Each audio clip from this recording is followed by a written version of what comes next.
I think we are live now. So, hi there. Welcome to another Come As You Are conversation off the page with Kate.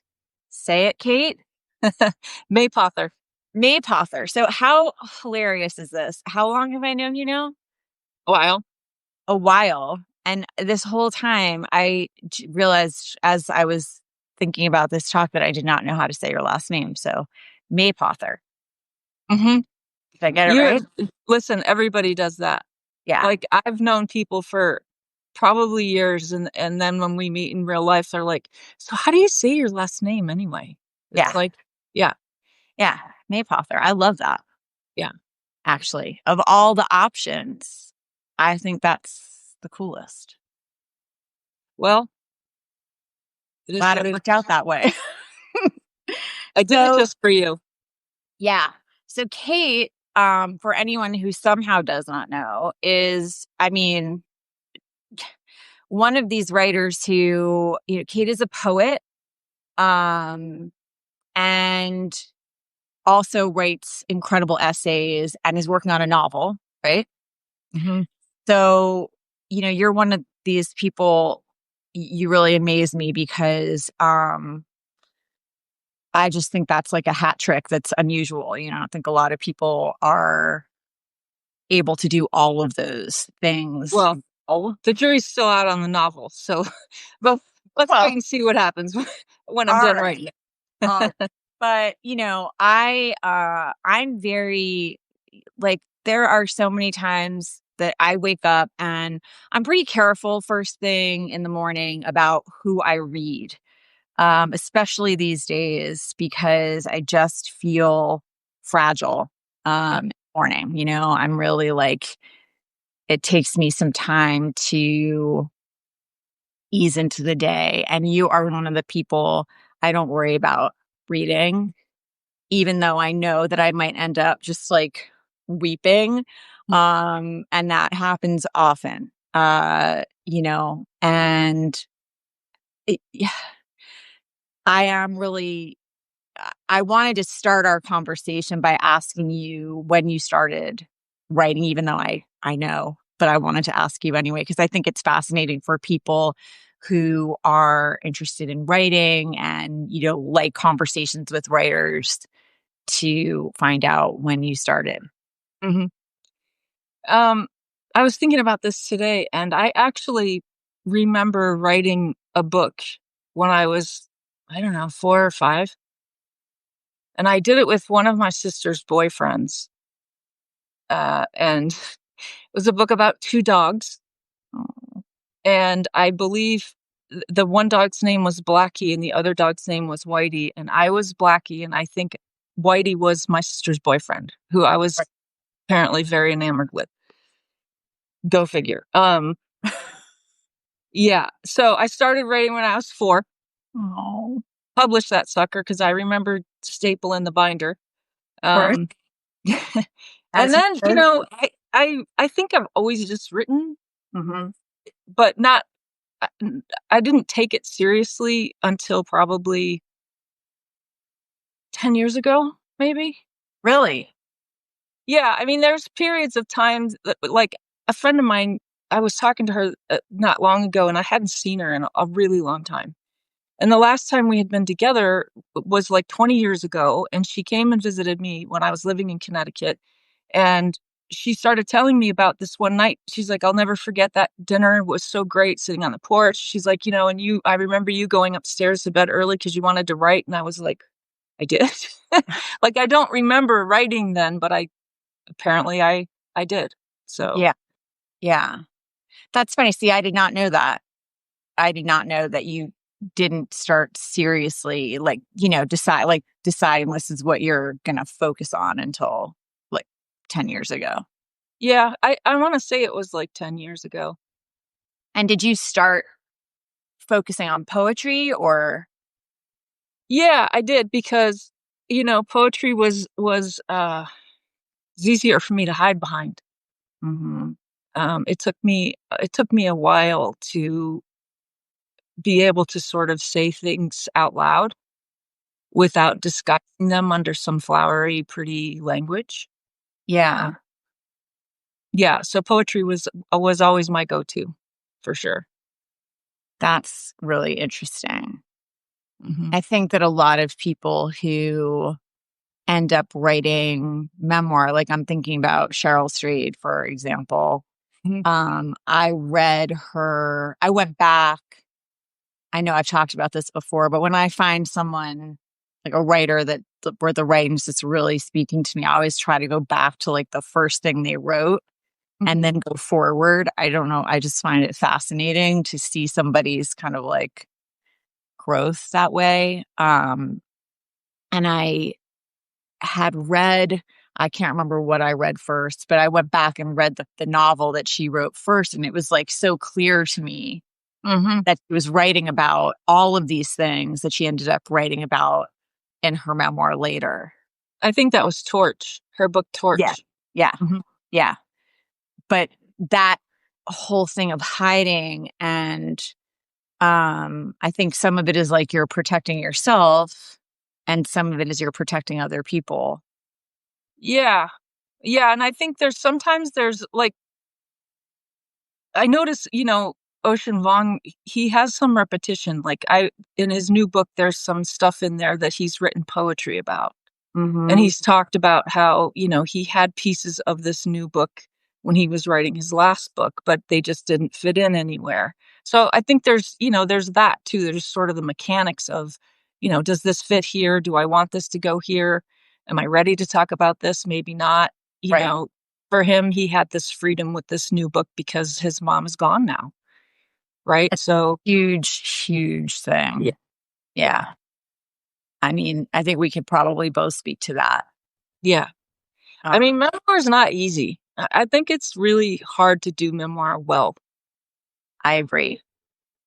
I agree with you. I mean, I'm working on one right now. I've been working on it for years and I have a draft that I finished and I actually showed to some people I really trust and they loved it and I put it in a drawer because I just was like, it's still not the book that I want to write. Mhm. And I couldn't really write the book that I wanted to write until both of my parents had passed. And that didn't happen until the last few years. So, um, I do think I don't think that's the case for everyone, but I know it was the case for me. Yeah, Yeah. yeah. Yeah. Well, I mean, there's that whole thing about permission and, being careful not to tell somebody else's story. But, I think about my family a lot if I'm trying to write about my mother or, there was 9 kids. We all had a different experience, I think, with her. Yeah. Yeah. So I can only say what I knew and what I know. But I wouldn't have been able to publish any of that shit if she were still alive. I wouldn't have done it. Yeah.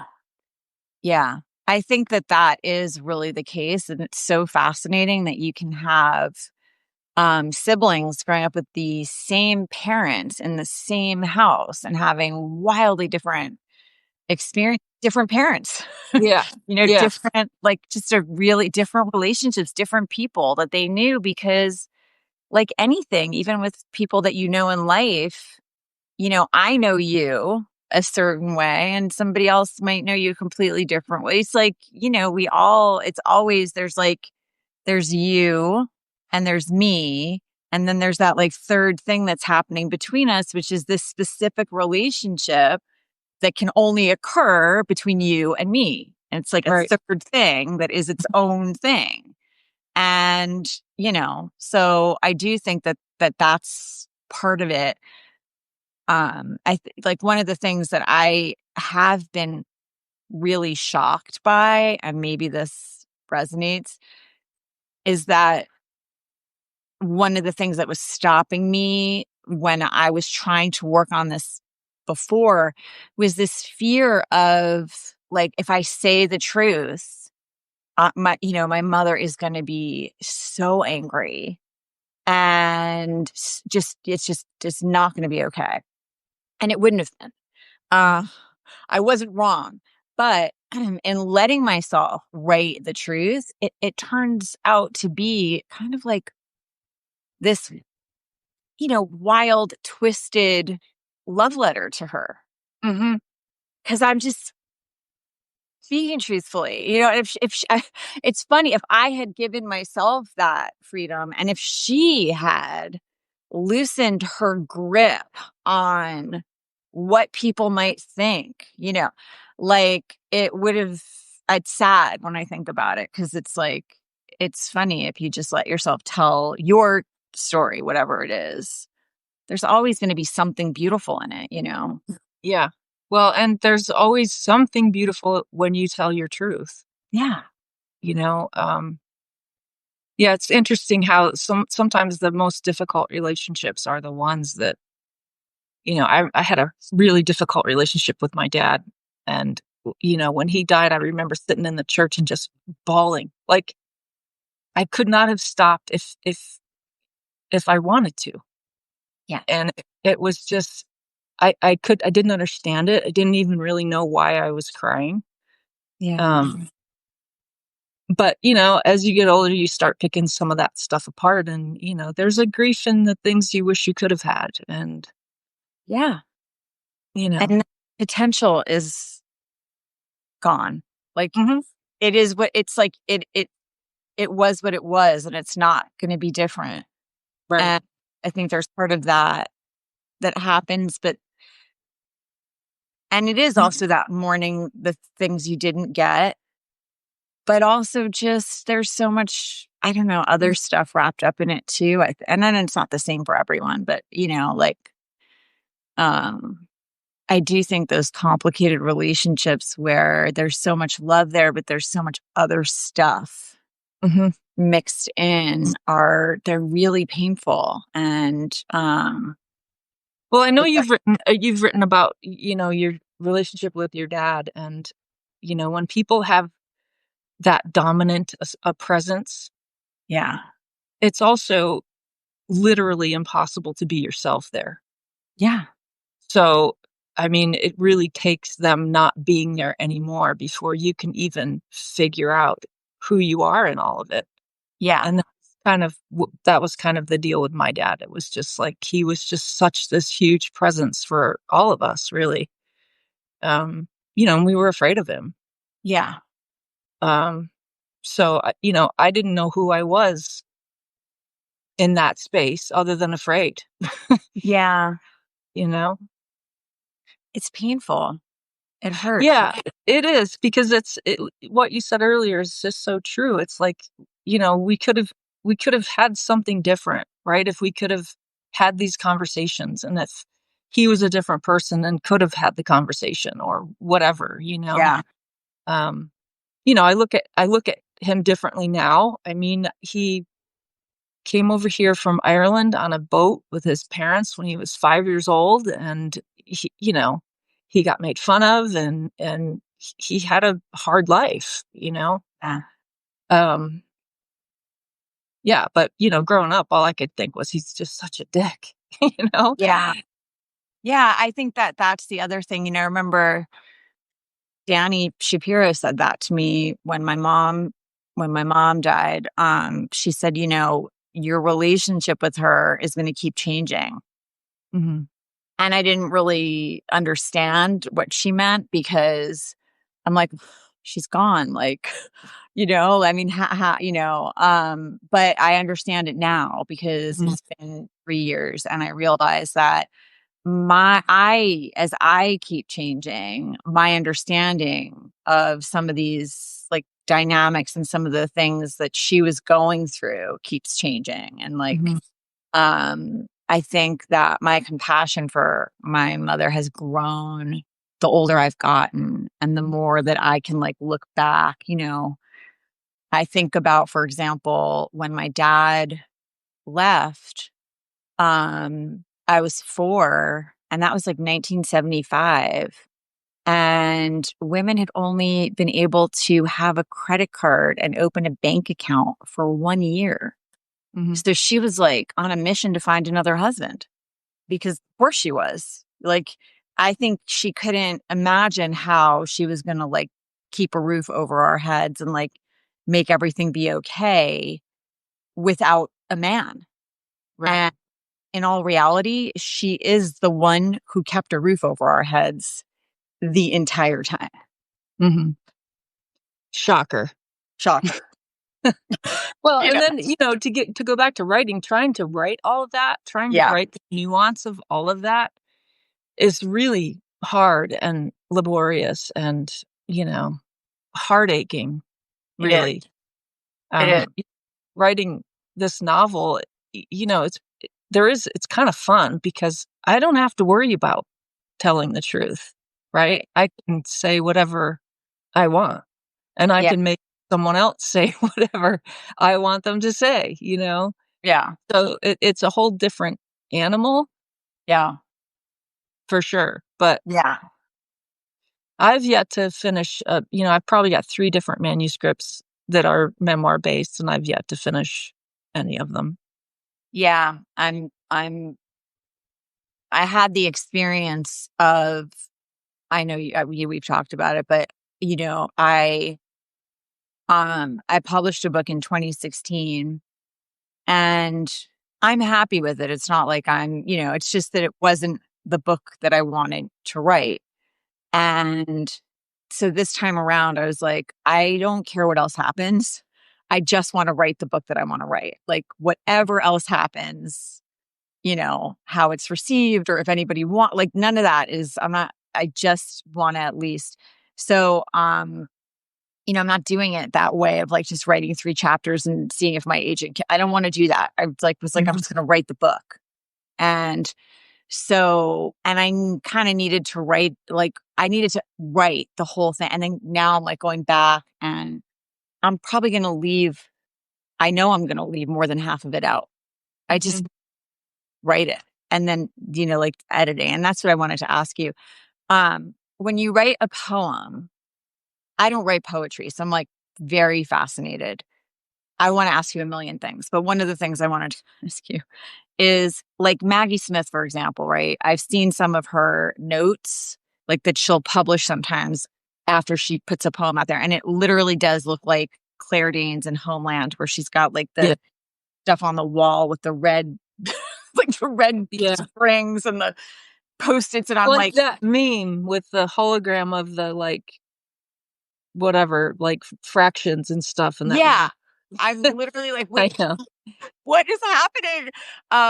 It's like, are you, is that your deal or is it more like, no? No, no. I Tell mean, me about like, I'd love to know about like when you feel, when you feel inspiration, like what it is that inspires you. And do you know right away, okay, that's going to be a poem or that's going to go into the novel or that's going to be an essay, or do you not know? I know I just asked you like 5 questions in one, but I don't know if I know how to answer that really. I mean, sometimes it could be even just a word. Like, I'll hear the word and I'll just be like, "Wow, that's a great word." yeah, Because it's evocative for some reason for me. And yeah, and I can build a whole poem around just that feeling. I love that. Yeah, I don't Maggie is a unicorn, first of all, and she's very, I think she's very methodical. Hmm. I my brain is not super organized. There have been times that I've written a poem and it's needed very little editing, and there's been times I've written them and I've, shoved them in a drawer for 3 months. One of the things that she told me that, stuck with me forever is, "Put it in a drawer because future Kate will know Oh, what to do with this." And I think about that yeah, all the time. So if anyone ever says, trust the process, for me, that's trusting the process. It's like, yeah, you have to know that at some point you can come back to this and it may be okay or it may not. It depends. Some of the poems I've been posting recently are older and I have reworked them a little bit, because really, when is it done? I don't know. I mean, I don't know. Yeah. I don't know. I mean, when I post it and I don't go back to it ever again, you know, Yeah. but sometimes when after the election and I got off, you know, Instagram, I went through and pulled a whole bunch of my work off there that I had totally forgotten about, you Yeah. know. And some of it was meh, you know, but there was pieces in it, right, that could be moved or I could do something else with it. So, yeah, I like to describe feelings. That's my favorite thing. I mean, yeah, you, there are times that there are times where I'm like, oh boy, I, I'm gonna sit down, I'm gonna read this. I haven't even had coffee yet. And I'm just gonna like, woo. Have a Um, warhead with your coffee. Enjoy. I mean, yeah, you really are, you can just go right for the like, like it's right in there. Um, Really piercing, beautiful, gutting, but like it's just like so, you nail it. It's just you are there have been so many times where you've written something like I know exactly what that feeling is, Mm, You had a poem not too long ago and it was just about like being at this intersection and having asked oh, I'm gonna start crying, having asked somebody to like, go with you. And I just was like, God, I just know exactly what that feels like, and just put, just that moment where you just don't know, like you've asked a question and you don't know what the mhm. answer is going to be. And you've just like put yourself out there and, oh, the vulnerability. And, I've just had a million, I think I repost everything you post because it's just so beautiful and so meaningful and, I want everybody to read it. um, yeah, I don't feel that way about too many people. Well, I really appreciate that. Probably Yeah. more than I tell you. It means a lot, you know. Oh, I mean, You don't write to keep it in the vault, right? You write because you want to connect and you want it. It's fun for me when people come back with their experience of it, and it's so totally different from what I was feeling or what I was thinking when I yeah, wrote it. Um, you know, and I think I kind of live my life with one foot in grief all the time. yeah, It's just where I'm most comfortable. Um, you know, when I'm around someone who's grieving, I feel like the world finally makes sense. Like this is how I think this is how we're supposed to be. Um, and so I think I'm always a little bit in there. I'm always a little bit there. You know, I think a yeah, lot of about endings that are in beginnings and you know the everything's temporary and all of that kind of thing, you know. And I don't know if that just makes me like Wednesday Adams or or if it's just more that, you know, kind of for me, it sort of just amps up the beauty of it, you know? yeah. I do I know. just yeah, I just feel like, you know, if you can really when people are really grieving a loss, it just to me, it's just so beautiful because that's that's how much they loved that person or that thing or that idea even, you know? Yeah. Whatever it was. I think if you can, um, hmm, if you can, just make peace with the fact that that's the one thing in life that you can count on, is that it's just everything is always changing. And just when you feel like the ground underneath your feet is solid, that's when it's going to change again. And that's when it's going to, Mhm.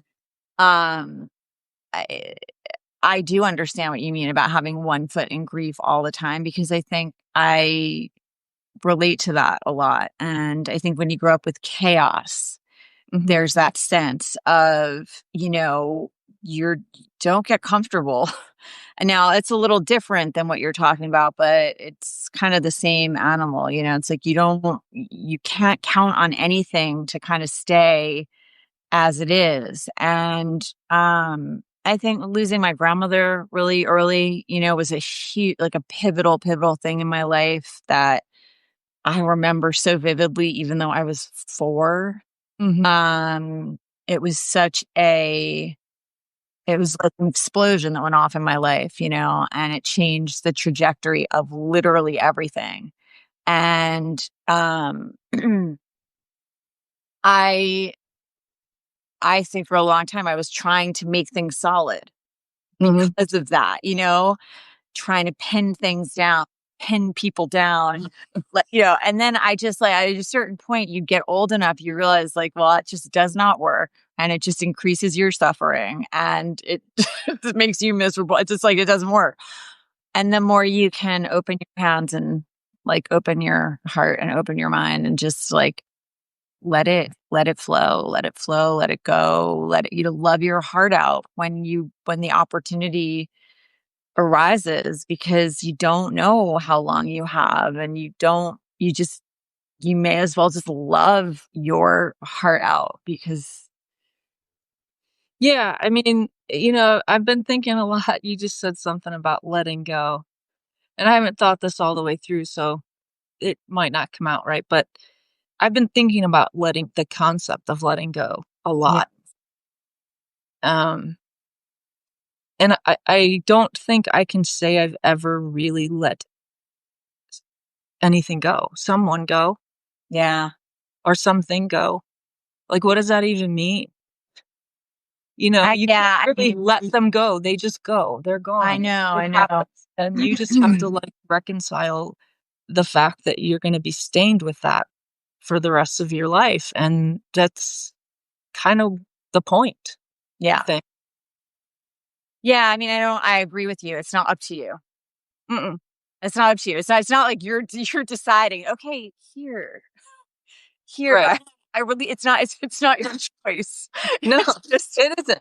this is It what's also happening, you know. it's yeah. So It yeah. I think when people say let it go, it's like I think what they mean is you can fight that.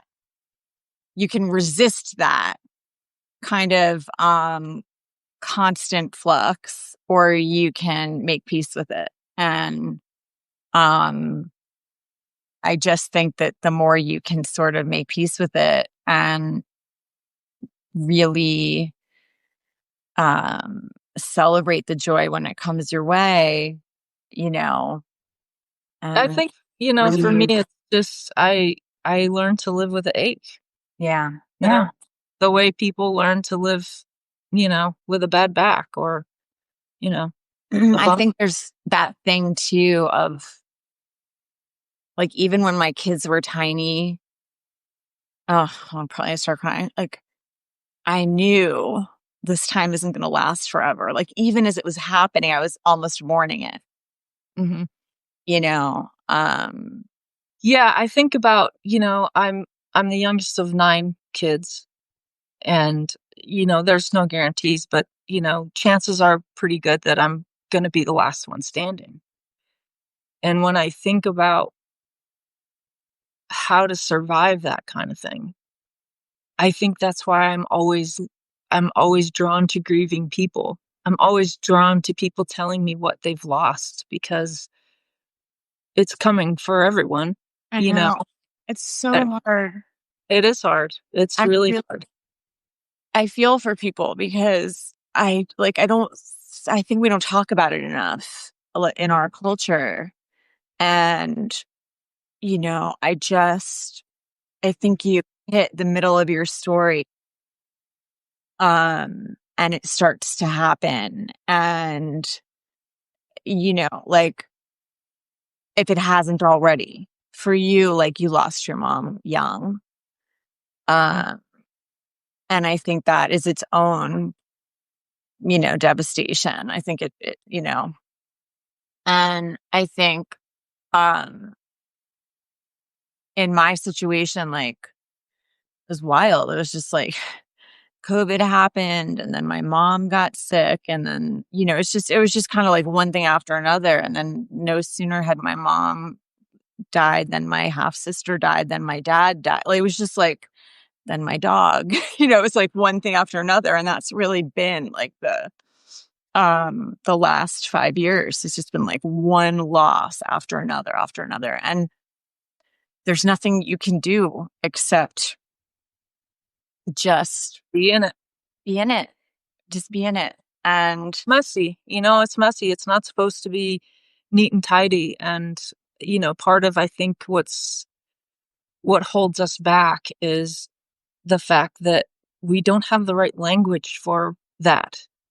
yeah, And one of the things I love about writers I love, like you and Paul Crenshaw and my friend Matt, it's their ability to talk about grief in a new way and talk about what hurts in a new way and give it a new language that's more resonant to what it means to be human and what it means to be here.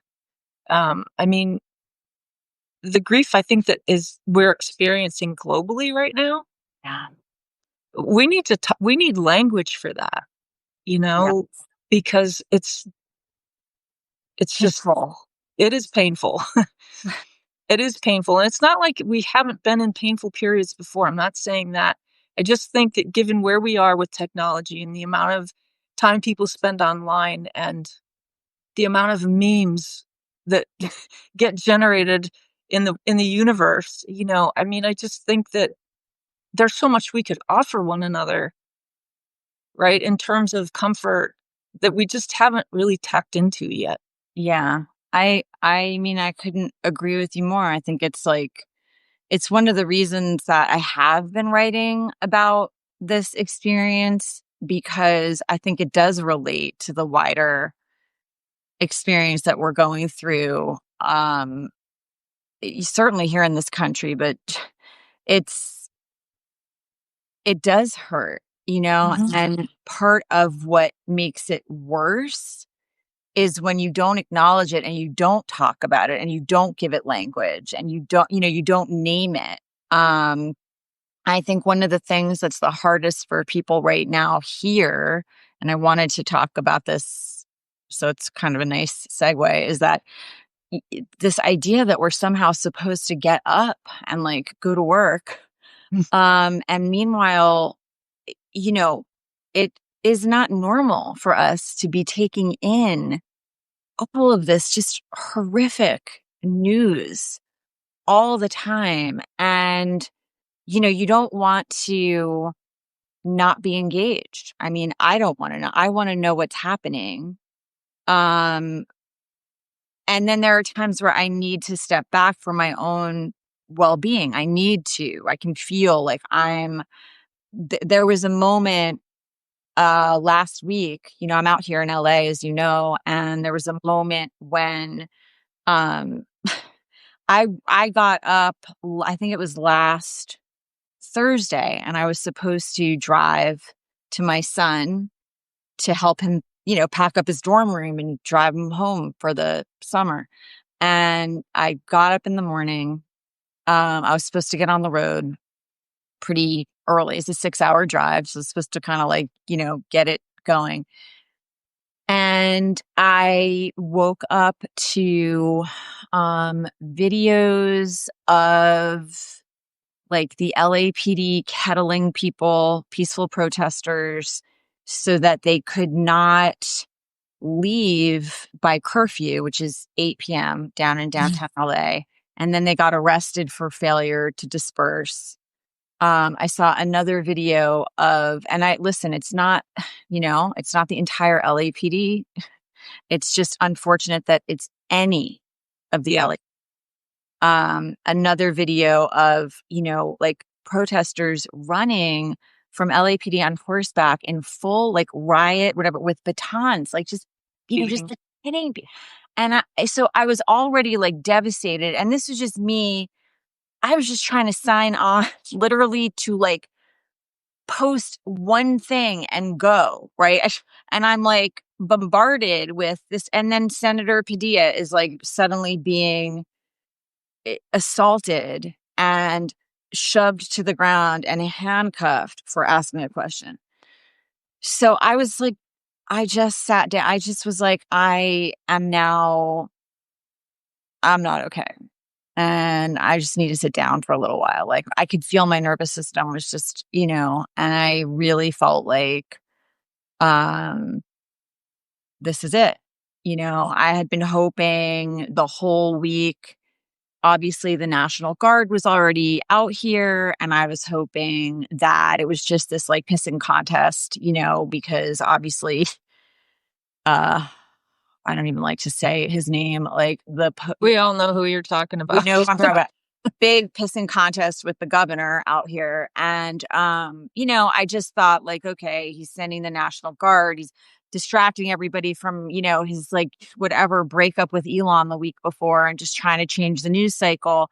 But he's not really trying to establish martial law. Like we're not there yet. Like this is just another distraction, and he doesn't care who gets hurt, even though we have all these members of our community who are terrified right now, legitimately terrified out here. So, but I was hoping that like it's still not that. It's distraction. And then I thought, no, it's that. It is that. Like that is where we are now. That is exactly what is happening here. And I just have to sit down. I cannot get on the road right now. I'm not okay. And I can feel that I'm not okay. And I know myself well enough to know that, like I just had to sit down for a little while. And that's what I'm saying. It's like we are constantly right now in this country, there's so much going on every day that is so painful and so devastating. And I think that um we do need to talk about the feeling of that, the feeling of seeing, I mean, y- you You know, do that. You do that, though. You listen, I the way that you write about what's happening right now is so informative and emotional and not overly emotional, just honestly emotional. Like, this hurts, this pains me to see, and it's so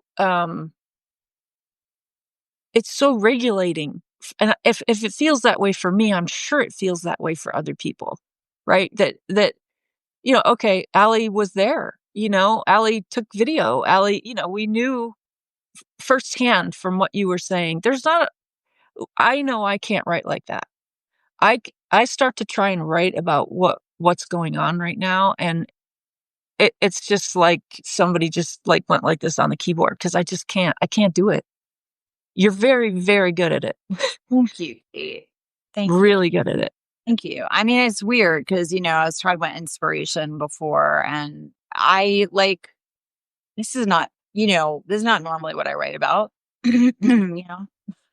It's not. Yeah, but you weave it into everyday stuff, and that's what we're all dealing with, I think I that's mean, what it it's really is for all of it's us. just like this evil game of whack-a-mole right now. Yeah. You're like trying to deal with people who have kids are trying to deal with, their kids and what do they need, and I got to get this so and so this, and then I got to do this and I got to do that, and then I'm going to go home and I'm going to relax for a minute, and the time you're supposed to go home and relax for a minute, you find out that, the world's fucking burning down. Right. Right. What are you Yeah. supposed to do? I mean, I don't know what the answer is, and I don't think, yeah, breathing helps, of course it helps, but also, you know, we're just gonna have to remember that we're gonna keep coming back to this again and again. This is Yeah. gonna be a long fucking haul. Yeah. Yeah. It's gonna be a long fucking haul. It's that whole sort of like, I mean, I feel like it's that, that whole idea of, you'll get a message, it's like whispered to you. And if you don't listen, then you're going to get a tap on the shoulder. And if you still don't listen, you're going to get, kicked in the face. It's like, I really feel like part of what is happening here is we've just lost the thread. Mhm. And I don't think that part is new. I think we've been losing the thread for a long time. I think far too many people have not been heard or taken care of. I think there's far too many people that have just, you know, fallen through the cracks and are in a lot of pain. And, when you are in pain, anger is like a normal, that's what happens. And when you have too much of that in any country, and we have that in so many countries now, when people get angry, then you have this kind of leadership has a way in. Mhm. You get people who can appeal to that rage and be like, I'm going to fix it. Mhm. This is bad and I can fix it. It's like they're never going to fix it. Right. They're just using your rage and your pain to gain power for their own means. And you can look at this historically, like forget about even what's happening now. It's again and again and again. And also like every empire that has fallen because they've used up all their resources. So it's like Mhm. we can go back and it's not a new story. It's just technology. It's the weapons, like everything has we've gotten like our capabilities to like wipe each other out or destroy the earth, like suck the earth dry. Like we've just gotten, unfortunately, like better at all of the wrong things. Yeah. I think, is part of it. And it's just, I really appreciate the people who can write about this because I don't think it's easy. Um, you know, I'm careful too about who I read, yeah, and what they have to say about it. I don't, yeah, I mean, I listened to a podcast today and I just kind of wish I hadn't. yeah, And, yeah, I just, but I'm appreciative of like we were talking before we went live about Paul's last essay about men, stupid shit men do. And it's like, I love that. I love that he can bring, some levity into it, but also he's very smart. And yeah. so are you. And you can articulate that in a way that is just really, really powerful. It Somebody's really is. asking, thank you, first of all. Somebody's asking if you write to find the truth. Do you find that when you're writing, sometimes you're writing to try to figure out what the truth Um, no, I don't think I do, but I think sometimes I find it. I as you're, don't, yeah, I don't think I ever go in looking for it. yeah, I think of most of the time it finds me. I'll write something and it's just like really surprising, right? It's yeah, like, oh, shit. I didn't know I felt that way. yeah, yeah, Yeah. I uh, mean, I think as I've gotten older and the more I write, the less I try to write for any reason. yeah. Like, I don't try to write to figure out who I am, and I don't try to write to, I don't know. I just write to, I don't know. I mean, if I feel like if people are gonna, take the time to read something that I've written, I don't want to just honor the time, you know, if the potential exists for them to feel something and love it, then I want to be worthy of that love too. Right? It's I don't know. I it's the connection and the communication more than anything for me. Same. I mean, I have been finding like it's, I feel a tremendous amount of, I don't want to add to the noise.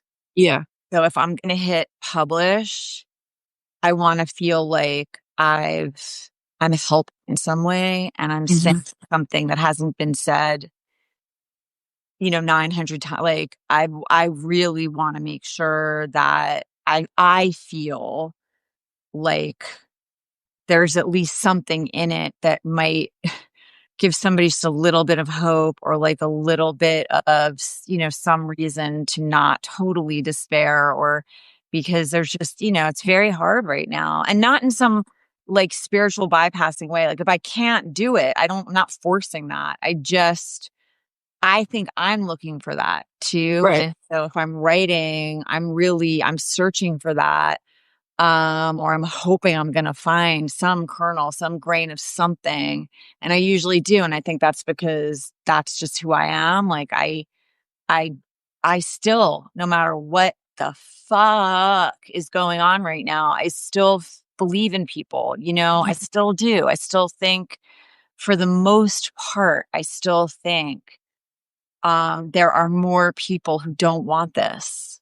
I do. I think there are more people who do not want this. And Yeah. so those are the people I'm writing for, like, hey, don't give up. There's a lot of, there are a lot of us, and like, we're not alone, and it feels dark right now, and it feels scary, and it feels so devastating, but like, you're not alone in that. And,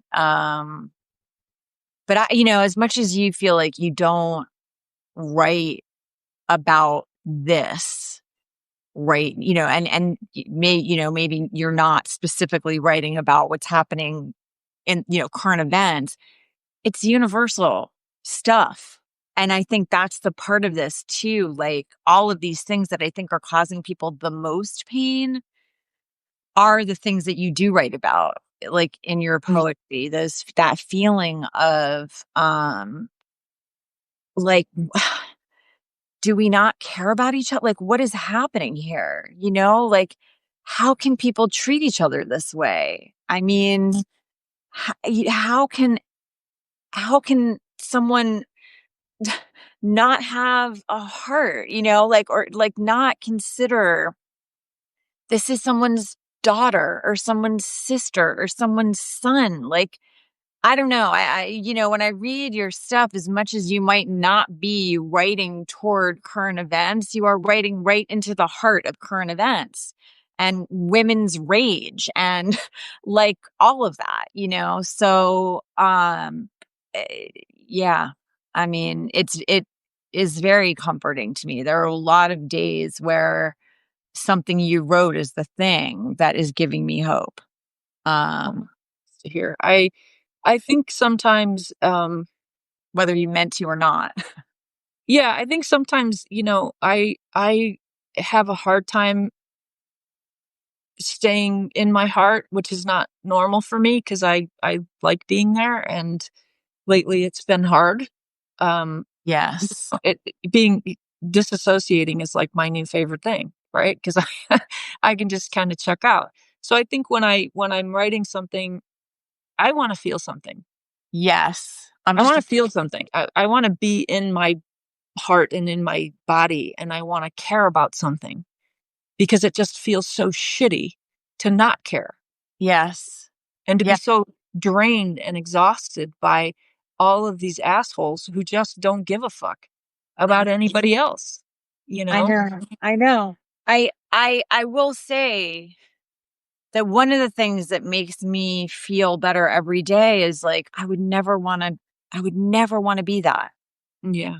I would never want to get to the point in my life where it did not like make me ill to see the way people are being treated, like I would never want to be so hard Mhm. that I just was like, yeah. And that's part of what I was trying to say this week too. I think one of the things that has been so devastating this entire time, and somebody was writing, I scrolled back to look at comments just to see, I don't want to like miss anything. It's hard. Kate and I were talking before we went live. We were in like the preview room. It's like very hard for me and like if I can That's either it. sort of like read the comments Right. or I can talk to Kate, but it's hard for me to do both. But anyway, I went back and somebody was talking about COVID. Like we had just gotten over sort of like started to recover, not gotten over, but just started to recover from COVID. And this administration was like, hold my beer, and it's like, yeah, Yeah. exactly. Like we have not had any time to kind of, get back on our feet. And I think some of the people, part of what really was difficult, you know, we had the fires out here in Yeah. fall. And, Kate, like you were, I mean, it was just, we had like, Sure. my dog died. We had the election. We had the fires. It was literally like one thing after another. And, Kate, for anyone who's watching and knows Kate's writing, she is the most incredible friend. I mean, she just was like so there for me. Um, and yeah, anyway, one of the most painful parts of the fires out here, and I was writing about it as, so I was a mile south of the evacuation line here in Santa Monica. So I didn't know for like 12 days. I was not sure, like they had this app, and you're just like, you don't know if you're going to have to evacuate or not. So this app is like, alerts are going off all the time. And everyone in this area had their cars packed with like, and then that's interesting too, is like, what do you pack, right? If all you can take is what you can fit in your trunk, what is that? And of course, you know what it is. It's like, it's the photographs, it's the kids' artwork. It's that. It's like, I have the poems and I have all that. I'm not, mom, I have saved everything. So that's the stuff that was in the trunk, right? It was Not a like surprise. not a surprise. But one of the most painful parts of that entire experience out here was just like when you would go online, people attacking like people in Los Angeles, like, well, screw you, you libs, like you mansion people, you like, you guys just buy yourselves like new mansions next week, and it's like, if I could just tell you that the vast majority of people in Los Angeles do not live in mansions. Like, that is not what's going on here. And I had so many people that I know personally who lost everything, like their entire everything burned to the ground while they were out, and they didn't get to save anything. So just really painful to watch the narrative, and watch the way people have been turned against each other. Mm. And to the point that it's like, if you don't feel the way I feel, and if you don't vote the way I vote, and if you don't think the way I think, then fuck you. Mm-hmm. Like, I don't care about you. I don't care if you die. Like, it's like, wow, what has happened to you?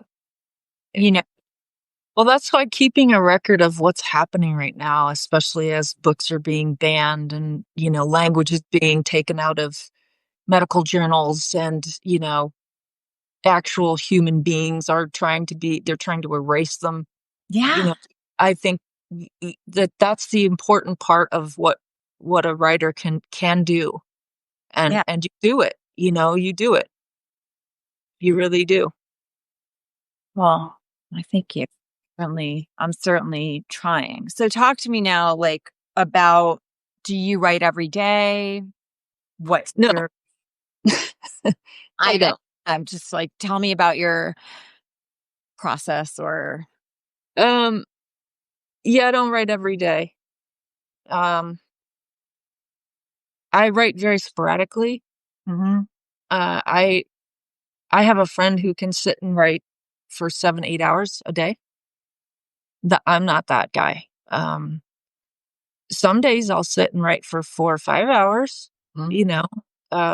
I do try to get in front of a page as often as I can, even if nothing comes.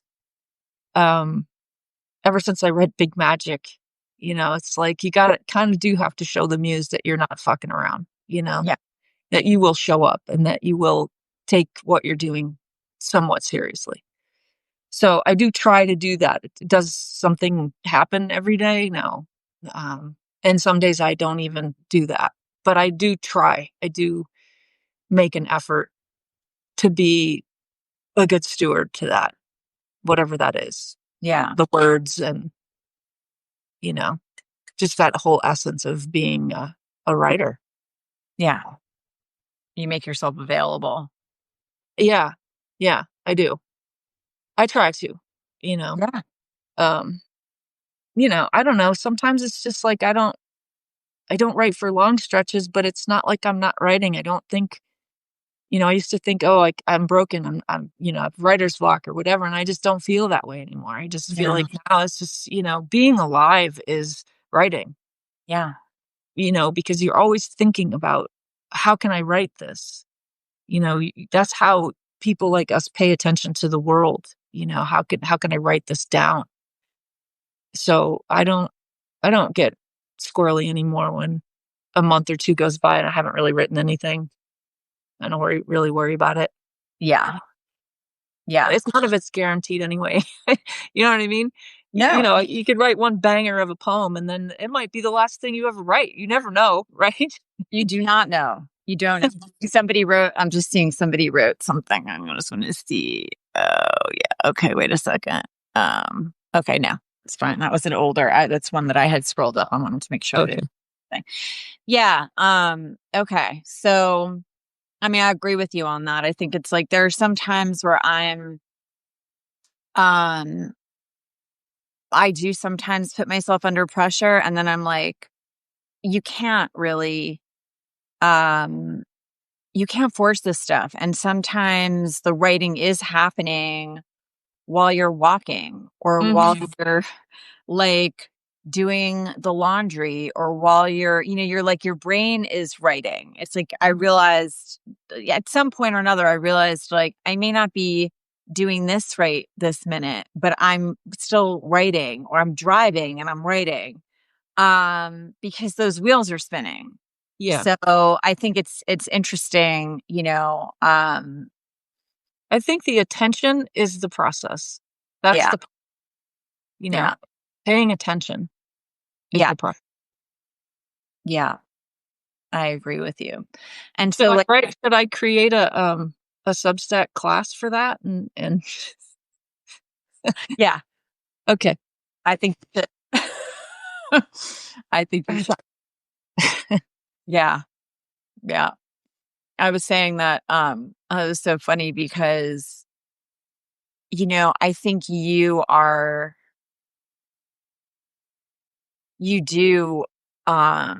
do lean into that.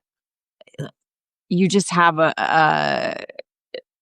gosh, I don't know, just say it the way that I feel it. You have this incredible ability to go right into the heart of that like grief.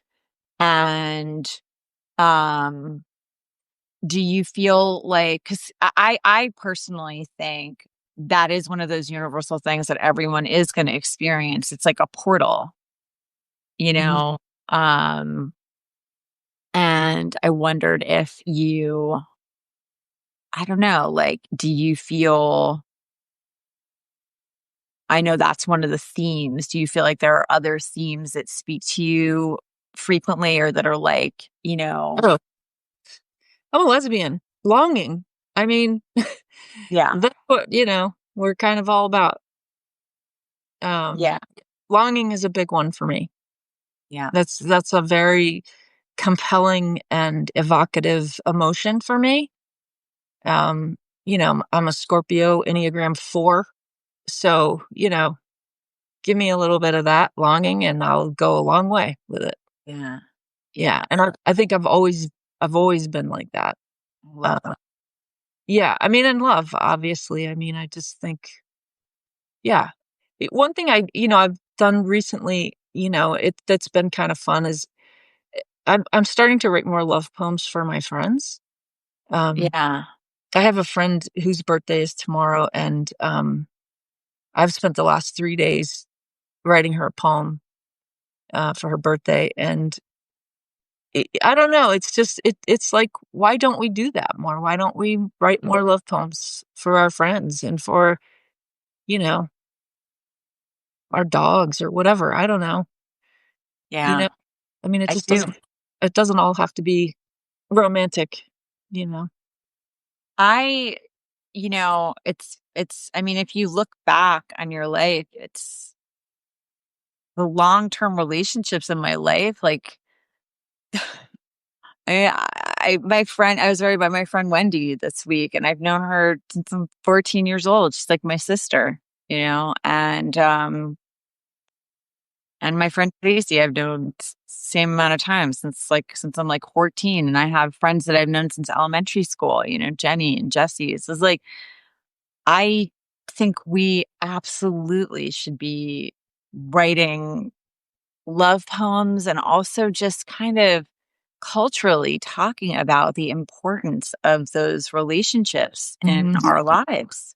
Mhm. Because we put such a, it's all the cultural stuff, I think, causes so much trouble. The gender crap, like that we put on men and that we put on women. And all of that is like, it makes us sick. I Mhm. really believe that in my heart. I feel these boxes that were like insisting, well, you gotta be like if you're a little girl, you need to go down this pink aisle with the sparkly crap, and you have to be sweet, and you have to be nice, and you have to be kind. It's like, fuck off. Like, don't tell my daughter how to be, Yeah. and don't tell my son how to be.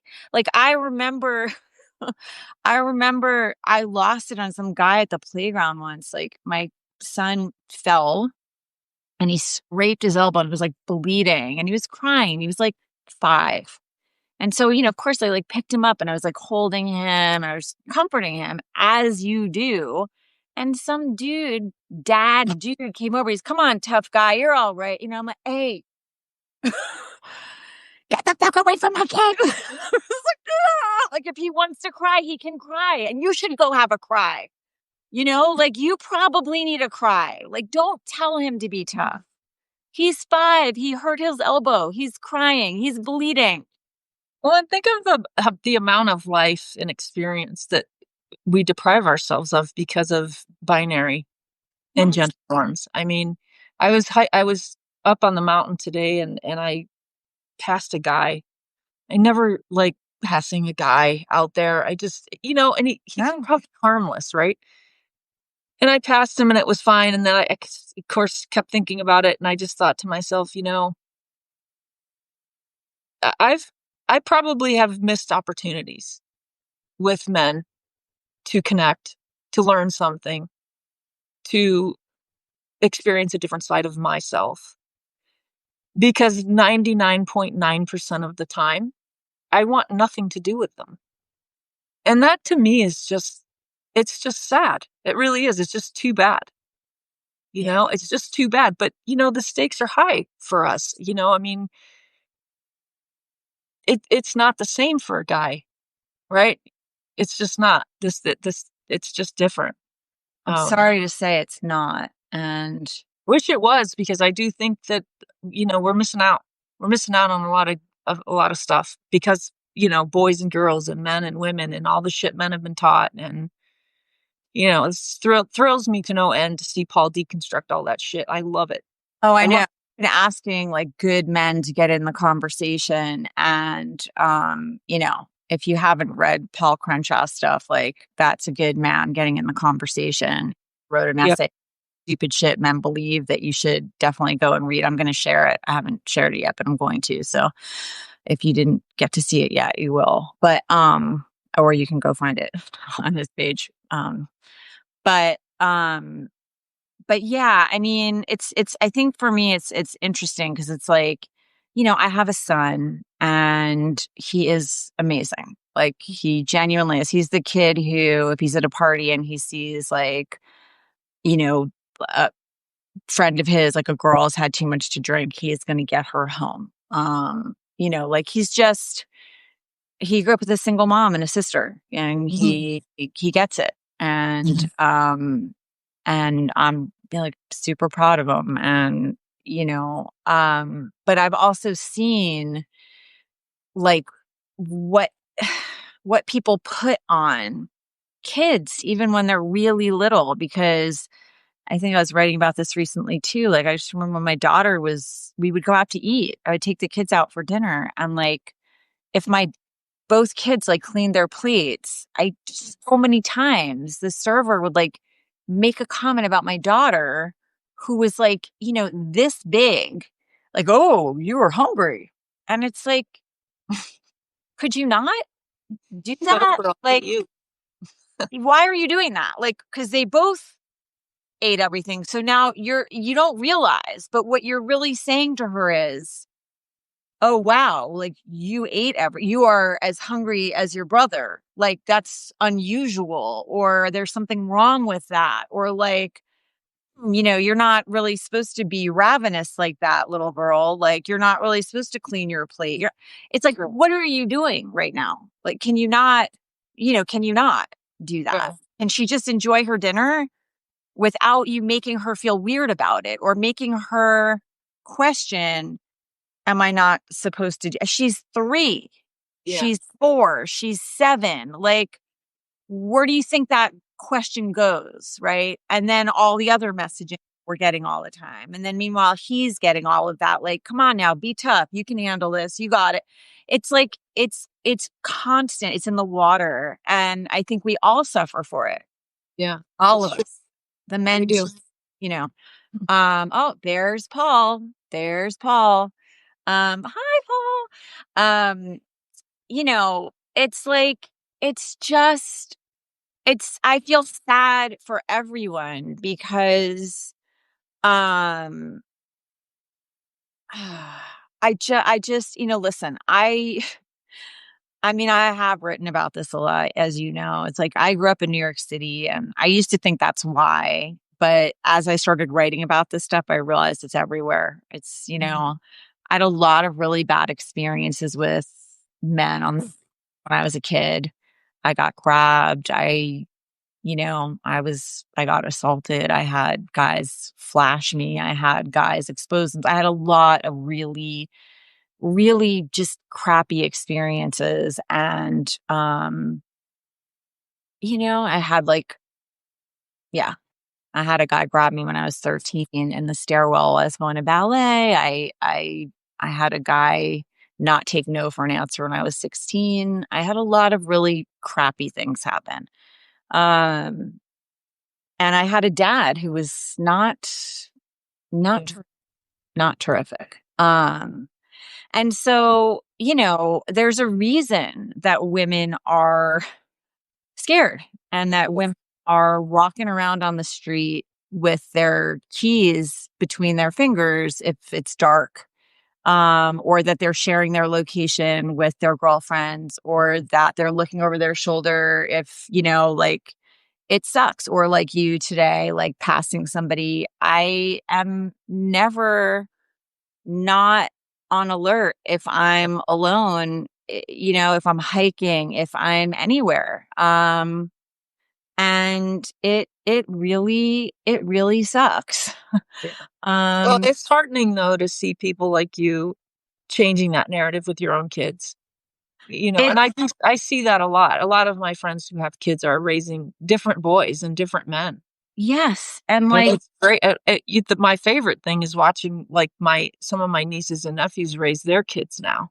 yeah, And they they're so open about everything, and they're not pushing the gender and they're not pushing all that stuff. And no, some of my siblings are like, that's just so weird. And I'm like, no, it's not really that weird. it's actually great. And it's so much more, it's like, there's so much more sanity in it. It's, I remember when Frozen was like really, popular, and, I came home. I was teaching a class one night and I came home and I had like the best sitter. Um, and I came home one night and my kids were dressed as Anna and Elsa. I mean, my son Yeah. was like decked out and they had like the word, they were singing. And I mean, it was like the funniest, wigs. And it's like, what are you worried about? Like, Mhm. what is the fear? You know what I Right. mean? Like, what are you all so worried about? It's like completely fine. Yeah. It's fine. Calm down. You Right. know, you're making it weird. It's not weird. It's normal. It's cool. Like, just chill. Let Um, them express themselves. My God. Like, it's not, yeah, it's the fear of all of it that just, I don't know. it's the fear and the insistence that things have to be a certain way Yeah. that really, I think it does so much damage to people. And it's when you're growing and you're suddenly being made to feel shame Mm-hmm. for just like wanting to explore or, you know Yeah. what I mean? Like, why it's so sad to crush that. Well, that's it's freedom, right? I mean, that's what they want. They just want that freedom. And why would you want them to have anything other than that? Yeah. Yeah. And I think if you learn that at such a young age, like, oh, it's not okay for me to clean my plate. Like, people, like, that must be not something that I'm supposed to do because so many people have commented on it now. Not It's not supposed to be hungry. right. Yeah. Or, oh, I guess I'm a boy, so I'm not supposed to be wearing this, like, Elsa dress. Like, You know so, who writes really, really powerfully about that kind of stuff is Kate Mapother. yeah, oh, really? Yes. You know what? I have been, there are so many people that I am trying so hard there's like so many brilliant writers on this app that I'm subscribed. I can't read. Well, I will be able to once I finish this book. That's like what I'm going to be Yeah. doing with all of my time is just reading, reading, Those reading. are our famous last words. Yeah. That's going to be my epitaph. When Yeah, I finish this book, exactly. Then I'll be reading. Then I'll be we're reading. at just so you know, we're at 45 minutes. I don't Yeah. know if I don't know if we want to, I just trying to be mindful of people's No, evenings. I know. I think we'll definitely wrap it up like with the hour, but yeah, we're being thanked. You're so welcome. Thank you for joining us. I mean, we'll talk until we're done, but we won't go more than an hour for sure. We're already more than an hour. Oh, you mean we are more than an hour? Okay. We're over an hour, yeah. We're over an hour. Kate, it's good You that knew you're it was gonna happen. yeah, well, I did know. I mean, I'm not first, I haven't even looked at the clock once. We're just at an hour now, I think, right? Well, your clock's slow. I got 5:43. We're good. I mean, Oh. I'm not trying to rush anybody out of here. I just am trying to be mindful of your No, time, no, everybody else. I'm glad. I thought you were saying we were at 43 minutes, which felt like possible because it didn't feel like it had been that long. But Or no, at least is there thought that's what I said. anything that you want to talk about that you feel like we didn't cover Um, about writing or about process or about, I mean, what about editing? Like, do you feel, I know you were saying with poems, like sometimes they need a lot of editing or they go in a drawer. How do you feel about like what happens for you with essays or with your, oh, essays, I mean, I edit the shit out of them. you do? Yeah, me too. Yeah. Yeah. I mean, I can't. Sometimes I just can't stop. If Yeah. I post an essay on Substack, easily, there's 10 hours of writing in there, Yeah. easily. Yeah. Yeah. Yeah. Yeah. Yeah. Same. I find it, I'm gonna have to get my cord or something. I just got my low. I had a full well, battery. maybe that's our sign then. Maybe that's our sign. We can call it. But this was so, so amazing. And I hope like anyone who is on here, if you have not subscribed to Kate, Or Allie. that Life at the Bottom of the Canyon, like it's so beautiful. I mean, I don't know. I think I share your work. It's probably you and Paul. It's probably like pretty. It's Well, probably some kind of a tie, but I yeah. really, really appreciate that. I Oh, really, I'm not you saying it you always that way. have something really thoughtful to say, and it matters. It means a lot to me. And it means a lot to people who came. I'm sorry, I can't look at the thing at the bottom. So if I missed anybody's question, I'm really sorry. I'm 60, man. I can't do more than one thing at a time. I can't see without my readers, so I'm sure that Wendy's here. We love you too, Hi, Wendy. Wendy Wolf. We love you. Wendy Wolf told me I could change my name to Kate Wolf. She And did. I thought that would be the best thing to do because then everybody would know how to say it. People wouldn't constantly be asking me how to say No, Mapother. but Mapother. Yeah. No, but it's pretty. I really like it. Mapother. Sorry. Yeah. I don't know. Thank you for letting me come on here. And Are you kidding? I'm gonna finish with this. So Kate and I have known each other for a while, whatever that is. We probably text almost every day, right? Pretty much. And so when I started doing these conversations, which has only been a few months, like, of course, you're, you know, I text with you every day, but Kate does not like to talk on the phone. She'll text. no, Does not like to like get on the phone, like, hey, what? no. And to be honest, I actually don't really like to get on the phone. Like, it's like 5 people I want to talk to in life. When I was a kid, I used to get grounded for spending too much time on the phone. Yeah. And now I hate it. I don't like it at all. No. So I just thought there's no way she's going to want to do one of these with me. Like she's just not going to want to do that. But I figured, oh, well, I'm going to ask her because I have to. I'm just going to ask Well, her. I'll have severe like introvert hangover after this, but it's fine. Yeah. It was worth it. It was It's a worth little like totally worth it. She was like totally down, and it just made me laugh because it's like see, to me, that's the kind of like fun character detail you love in a novel where it's like, here's a person who hates talking on the phone, will text, will do podcasts, will not talk on the phone. Yeah. I love it. So anyway, I got to talk to you. Aside from all talking about writing, I got to talk to you and see your face. So I'm like extremely happy. Good. And I thank you so much for joining and for speaking so openly about writing and your process and your heart and your just grief and longing and all of the things that, we all experience as human beings. And I hope that you will do one of these with me again in the future. Sure. I'd love to. Yeah. Yeah. Great. Thank you. Where can people tell people just before we sign off? Because I know that you have like an anthology that you're a part of, and then you have your 2 books of poetry. Just tell people about that real quick. Yeah, I have a couple of books of poetry that are unfortunately available on Amazon. Okay. They're a few years old now.